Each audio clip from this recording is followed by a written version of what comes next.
Hello everyone and welcome to another video. Now today we're going to talk about Jeremy Clarkson. Now if you don't know who Jeremy Clarkson is, he's a high profile entertainer and presenter on TV. He did a show called Top Gear for many years, which was watched around the world by global audiences of millions and millions of people. He also did a TV show on Amazon called The Grand Tour, and more recently he's done a show called Clarkson's Farm on Amazon Prime as well.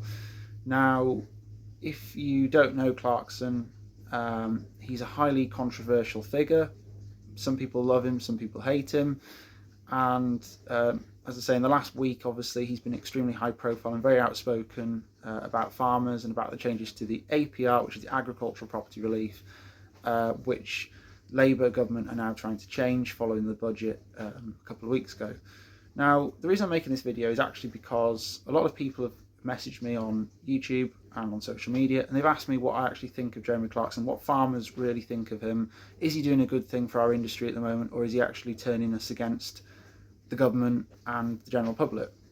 Well, first of all, I just want to say that I think he's actually doing a really good thing for us as farmers and for us as an industry, because you can't get somebody more high profile than Jeremy Clarkson unless you look at other people that are also currently being outspoken on the media, such as Elon Musk and possibly even Donald Trump. We'll see what happens there over these issues.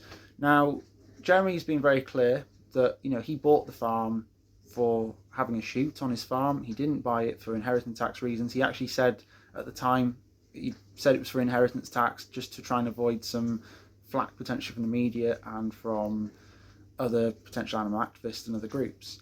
Now, whether you believe that or not, is still technically an inheritance tax loophole that he bought the farm for £4.5 million, I believe, in over a decade ago. However, if you actually listen to some of the interviews he's done with BBC, with Victoria Derbyshire, and also with other news outlets, he's actually said himself that he's not particularly bothered about paying this inheritance tax bill, and that he's actually on the picket line with the farmers for the farmers. And he has done a lot of good things over the last few years for farmers. I remember one of the take-home messages I had from one of his videos, from one of his episodes he did of Clarkson's Farm was, if you see a farmer in a pub, buy him a pint because they've basically earned it. And I thought, well, do you know what? Even if you don't know anything about farming at all, at least that kind of sums up in a way that the efforts and the hard work that farmers have to go through every day. And I think he's really illustrated that well on his TV show. Do I think what he's doing at the moment is going to help their industry? Yes is the answer. I think it is. I think, I was in London on Tuesday for the protest.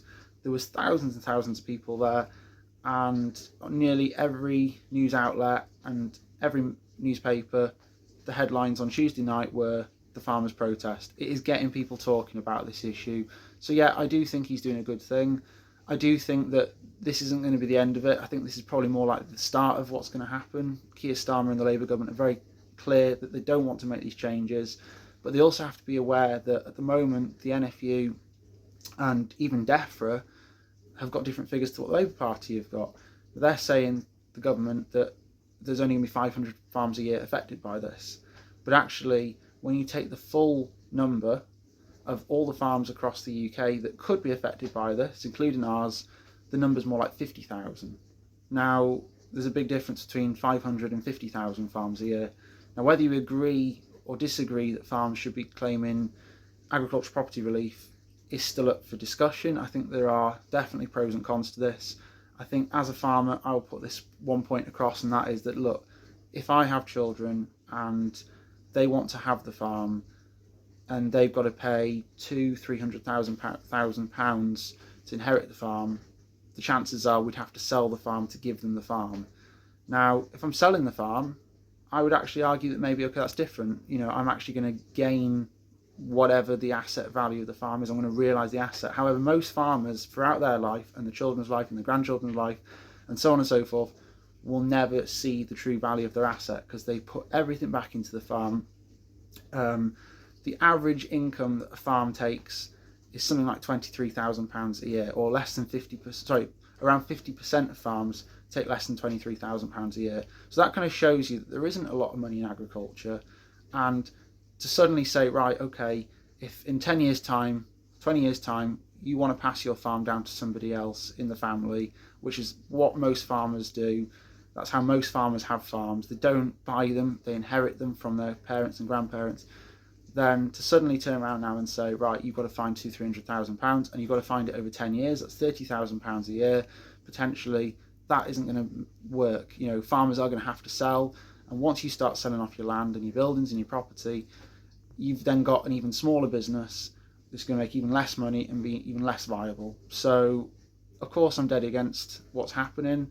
I know that the majority of the general public are on our side as well with this, and I think having somebody like Jeremy Clarkson at the forefront at the moment, speaking out for our industry, is definitely a good thing.